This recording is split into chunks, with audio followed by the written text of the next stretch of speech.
not even gonna go there. I'm gonna behave myself.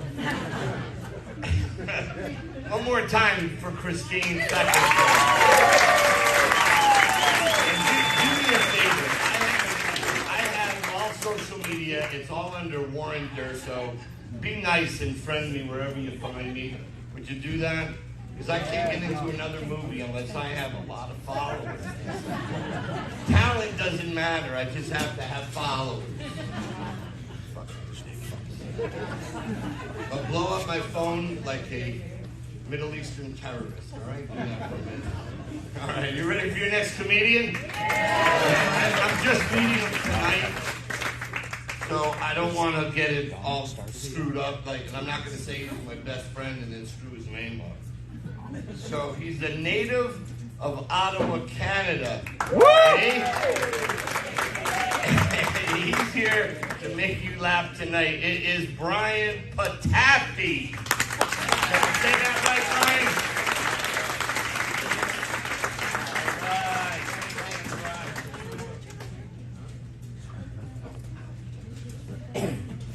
How y'all doing?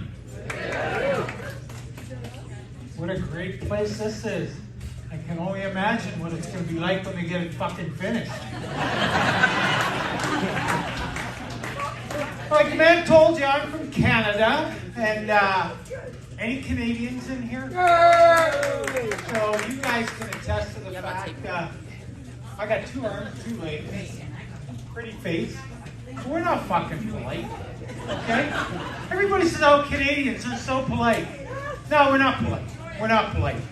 In fact, I'm the son of 2 immigrants. My father came over to Canada from Italy. My mother came over from Ireland. Yeah, nice combo, eh? Sunday dinner. Spaghetti and meatballs with a side of go fuck yourself. Thank you. I got a show tomorrow night in Vancouver. Would you come with me? Okay. But anyhow, yeah, son of 2 immigrants, and they demanded that I work from the time I was 10 years old and I could deliver papers till the time I was 15 and I got my first job in fast food, working for McDonald's. Yeah, I got fired from McDonald's. I used to be their manager, but I got fired when my face cleared up. But anyhow, yeah, working for McDonald's, I lasted 2 weeks. I got fired, I came home, I knew my mother was gonna hit the roof. So the first thing I did on my way home, stopped at Burger King, grabbed an application, stopped at Wendy's, grabbed an application, picked up the daily newspaper, got home, sat down at the dining room table. My mother comes in, she goes, what are you doing? I said, well, I'm checking the want ads, I'm looking for a new job. And she goes, well, you're working at McDonald's. Why aren't you going back to McDonald's? I said, well, Mom, I don't want you to get pissed at me. And I don't want you to think I have some kind of perversion. It might just be in my DNA. But Mom, I gotta tell you, I said, 2 weeks ago when we did orientation at McDonald's, the manager took me through the whole restaurant. And he took me in the back where they keep all the stuff, all the boxes and bags and everything else. And over in the corner, there was this pickle slicer. And I looked at it, and Mom, I gotta tell you, the other day, the manager came back in there, and he caught me with my pecker in the pickle slicer. My mother goes, that is freaking disgusting. What did he do with the pickle slicer? I said, oh, he fired her too.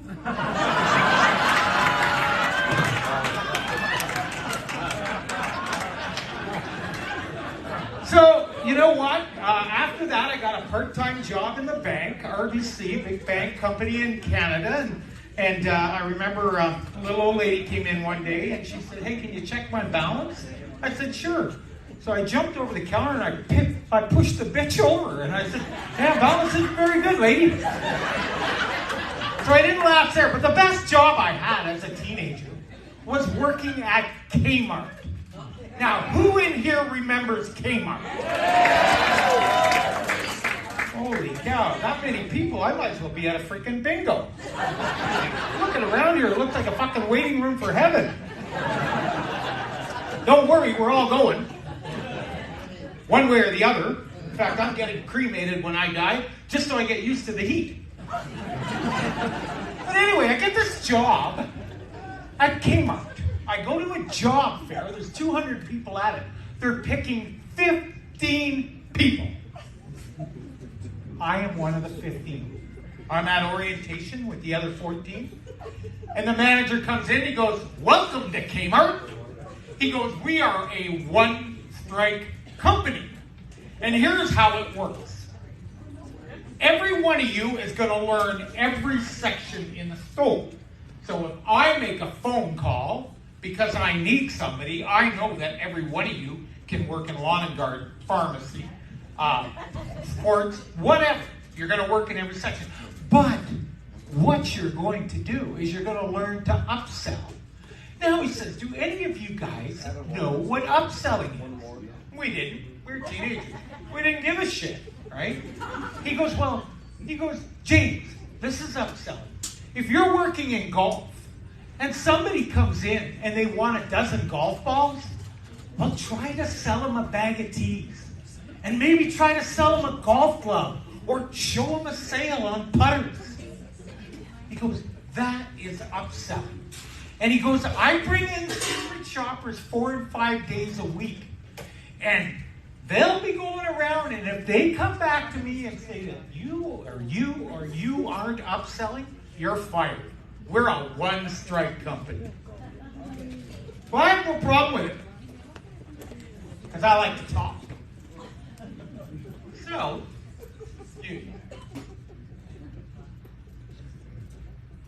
free. It's for me.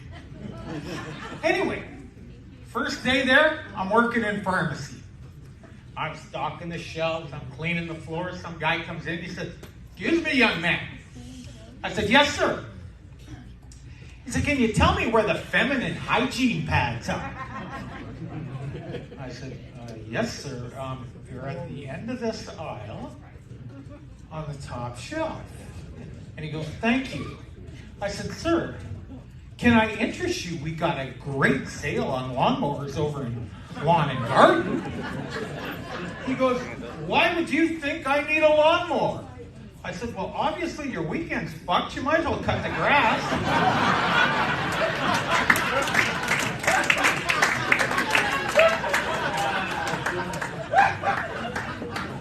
I love this guy.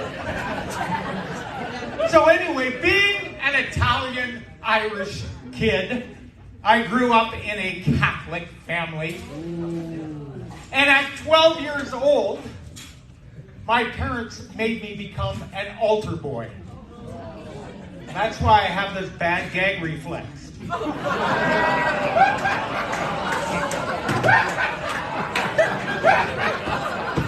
Oh, I see we got a few Catholics in here.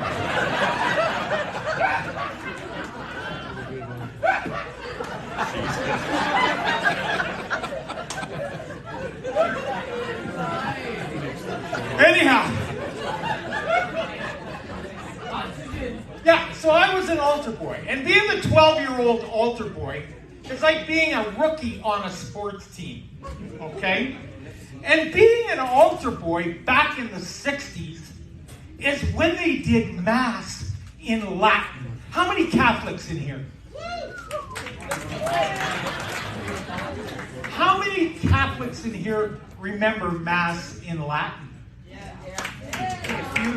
So those of you that don't, this is what it sounded like to a 12-year-old altar boy.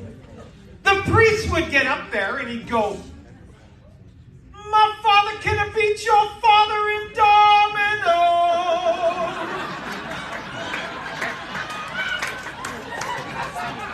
And the congregation would go, "No, he can't."